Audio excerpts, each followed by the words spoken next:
kesabaran. D sama B. Belajar kesadaran kayak seperti ini. Saya suka Fitahan karena bahasanya sederhana tapi dalam. Di dalam tubuh kita, ibu dan bapak semua, ada dua bibit.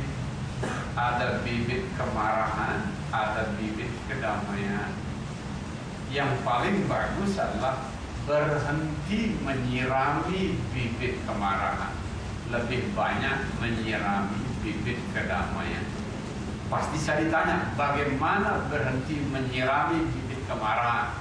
Saya terus tanya orang bilang begini. Baru kemarin sore ngajar ada ibu-ibu, pertanyaan itu juga.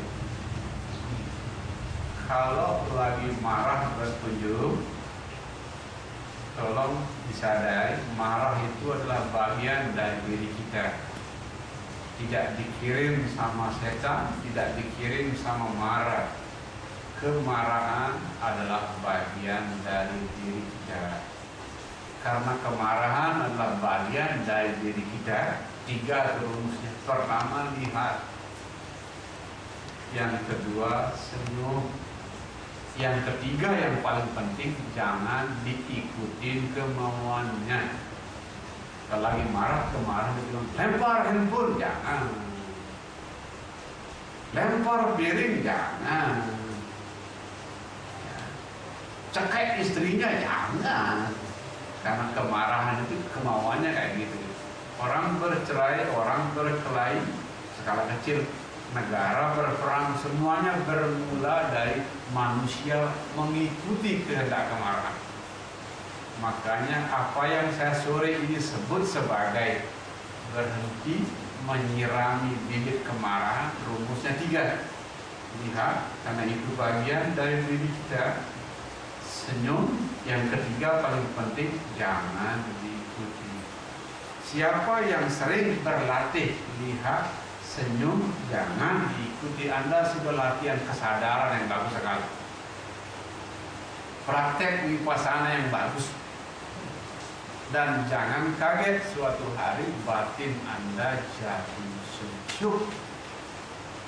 Makanya seorang guru mengatakan, perjalanan spiritual mirip dengan naik truk terbuka, mata kita ditutup, nggak bisa lihat jalan. Tapi truknya bergerak menuju Gunung Merapi. Semakin lama semakin sejuk. Perjalanan spiritual menjadi semakin lama semakin sejuk kalau keseharian kita mengikuti rumus tadi. Kalau kemarahan yang datang, lihat, senyum, jangan diikuti. Lihat, senyum, jangan diikuti. Kalau Anda latihannya sudah sangat maju, suatu hari kalau marah datang, Anda bisa tertawa karena kemarahan itu sendiri. Kemarahan sudah lama tidak berkunjung, Anda bisa tertawa. Kebanyakan orang begitu kemarahan datang, kita didikte sama kemarahan. Makanya keluar kebun binatang dari mulut kita. Karena kemarahan mendikte kita sepenuhnya. Ya, jadi yang namanya belajar kesadaran adalah yang sederhana hari ini. Berhenti menyirami bibit kemarahan. Bagaimana kemarahan berhenti kita sirami? Tak kalah kemarahan datang, lihat, senyum, jangan diikuti. Kalau rumus lihat, senyum, dan jangan diikuti tidak berjalan, ada lagi bumper di bawahnya. Tak kala Anda dimarahi orang,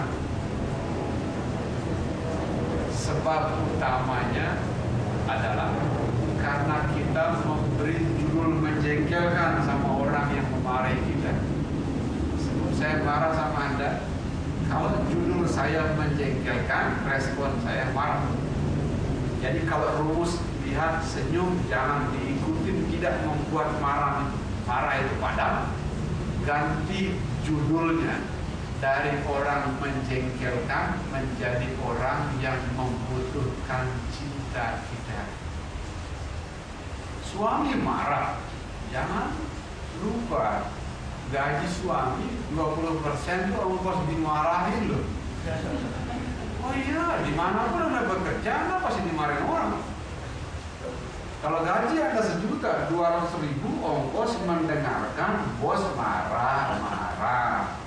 Dan sampai di rumah kalau dia marah sama kita, ganti judulnya.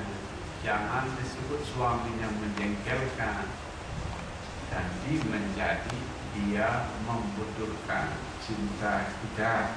Sebab kalau judulnya menjengkelkan, respon kita. Kalau judulnya adalah dia membutuhkan cinta kita, respon kita lebih membantu. Teknik keseharian itu namanya praktek kesadaran yang sederhana tapi mendasar. Kalau kedamaian yang datang lebih gampang kita bersahabat dengan kedamaian. Sama dengan lebih mudah senyum ketika punya deposito.